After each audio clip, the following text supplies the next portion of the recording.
All right, let's talk about a skill that can totally change the game for your university essays. It's called academic synthesis. Now, I know it sounds a little fancy, but trust me, getting this down is the real difference between a good grade and a great one. So let's dive in. Have you ever just stared at a blank page, wondering this exact thing? We've all been there, right? It feels like one of the biggest mysteries for university students, but I promise, once you get what your professors are looking for, everything just clicks. So, the answer to what they really want, well, it's not just good research or perfect grammar. It's all about one powerful skill. So, let's start by breaking down the one word you absolutely need to know: synthesis. Okay, so synthesis is all about being active. It's not about just summarizing one source and then the next one and then another. No, think of yourself more like a detective. You're out there finding the hidden links, the disagreements, and even the conversations happening between different ideas to build your own unique argument. This really requires a little shift in how you think. You're not a reporter who's just presenting the facts as they are. You're more like an architect, designing and actually constructing a new understanding for your reader. You're the one showing how all these different pieces fit together to mean something new. So we've got the what, but now for the big question. Why is this the skill that makes some essays stand out from all the rest? Let's break down exactly why this is the key to really impressing your professors. Now, what's really interesting here is the insight this gives you. Your professor, they've already read all the course materials, right? They don't need you to just prove you can remember them. What they are looking for is proof of your mind at work. Can you actually take complex information and connect the dots in a really thoughtful, logical way? And that's where synthesis comes in.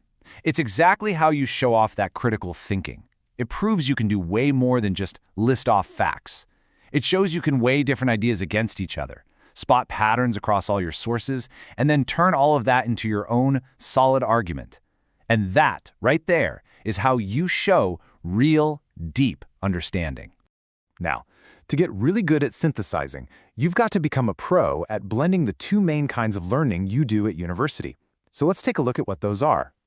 Think of it like this. Your class learning, from lectures and readings, that gives you the big picture map, the main theories. Then you have your research learning, from digging into academic articles and studies, and that gives you all the specific details, the hard evidence, and the different points of view that really bring that map to life.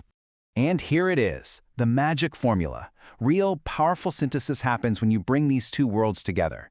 You use the theories from your class to analyze the evidence you found in your research. And then you use that research to support, to challenge, or maybe even to tweak the concepts you learned in class. All right, enough with the theory, right? How does this actually look when you're staring at a deadline? Let's walk through a step-by-step example of a pretty typical university essay question. Okay, so imagine your professor gives you this prompt. At first glance, I know, it might seem a little intimidating, but don't worry, we can break it down into totally manageable steps. Your first move, always, should be to put on your detective hat. The keyword evaluate, that tells you need to judge its strengths and its weaknesses. Usefulness, that's a clue to look at how it works in the real world. By breaking down the prompt like this, your mission becomes crystal clear. Next up, you bring in those two learning ingredients we talked about. Start with your class notes. What are the main ideas of rational choice theory? That's your foundation. Then you head to the library or online databases to find out what other experts are saying, who agrees, who disagrees, and most importantly, what proof do they have. Okay, everybody, lean in, because this slide right here shows the most crucial difference. On the left, you've got a simple list. It's just a dead end. But on the right, that's synthesis in action. See how it puts the ideas into a conversation?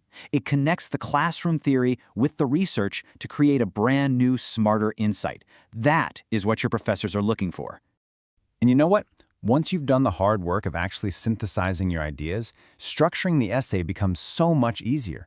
You're not just dropping in random facts anymore. Instead, you're logically guiding your reader through your argument, explaining the theory, weighing the pros and cons with solid evidence, and leading them to a conclusion that feels earned. Whew, okay, we've covered a lot of ground. So let's wrap this up by boiling everything down into a clear, final action plan you can use for your next paper. So here it is, your final checklist. Before you even write a single sentence, just ask yourself, am I connecting ideas or am I just listing them? Am I building my own argument here? This simple little check can make all the difference, I promise. At the end of the day, just remember this. Synthesis isn't just some writing trick. It's a way of thinking critically.